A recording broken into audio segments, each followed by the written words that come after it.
Hair ஃபால்ல மெனாக்சிடில் எப்படி வேலை செய்யுது அப்படின்னு பார்த்தோம்னா, பொதுவா ஹேரோட குரோத்த 2 ஃபேஸா பிரிச்சுக்கலாம். ஒண்ணு ஆனஜன் ஃபேஸ்ன்னு சொல்லுவோம். இனி ஒண்ணு டெலோஜன் ஃபேஸ்ன்னு சொல்லுவோம். ஸோ ஆனஜன் ஃபேஸ் அப்படின்னு சொல்றது ஒரு புது ஹேர் ஃபாலிக்கல்லேருந்து ஒரு ஹேர் முளைக்க ஆரம்பிச்சு அதோட ஃபுல்லஸ்ட் குரோத்த அட்டைன் பண்ற அந்த பீரியட நம்ம ஆனஜன் ஃபேஸ்ன்னு சொல்லுவோம். அண்ட் இந்த பீரியட் பார்த்தீங்கன்னா, ஜெனரலி 2 டூ 6 இயர்ஸ் வரைக்கும் இருக்கும்.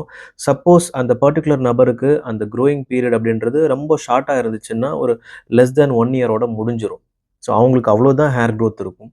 அண்ட் ஒரு சில எக்ஸ்ட்ரீம் கண்டிஷன்ல பார்த்தீங்கன்னா, நல்ல ஹேரோட குரோத் இந்த வளர்ச்சி நல்லா இருக்குன்னா, அப் டூ 10 இயர்ஸ் வரைக்குமே அந்த ஆனஜன் ஃபேஸ் இருக்கும். வேறஸ் டெலோஜன் ஃபேஸ் அப்படின்னு சொல்லப்படுறது, ஒன்ஸ் அந்த ஹேர் ஆனது அதோட ஃபுல்லஸ்ட் குரோத்த அட்டைன் பண்ணிடுச்சு அப்படின்னா, அதுக்கப்புறம் அது ஷெட் ஆக ஆரம்பிச்சுரும். உதிர ஆரம்பிச்சுரும். அதுக்கப்புறம் புது ஹேர் ஃபாலிகல்ஸ் அந்த இடத்துல வர ஆரம்பிக்கும். ஸோ மெனாக்சிடில நம்ம ஸ்கால்ப்ல அப்ளை பண்ணும்போது, அந்த ஸ்கால்ப்ல இருக்கிற பிளட் ஃப்ளோவ இன்க்ரீஸ் பண்ணும். புது ஹேர் ஃபாலிகல்ஸ ஆக்டிவேட் பண்ணும். அண்ட் அதோட மட்டும் இல்லாம, அந்த ஆனஜன் ஃபேஸ்ன்னு சொல்லப்படுற அந்த க்ரோயிங் பீரியட அதிகமா எக்ஸ்டெண்ட் பண்ணி குடுக்கும். ஸோ க்ரோயிங் பீரியடு எக்ஸ்டெண்ட் ஆகும்போது, முடி உதிர்றது குறையும். ஸோ தட் நம்ம முடியோட டென்சிட்டி இன்க்ரீஸ் ஆகும். அது மீன்ஸ் முடியோட வால்யூம் ஆனது அதிகமா தெரியும்.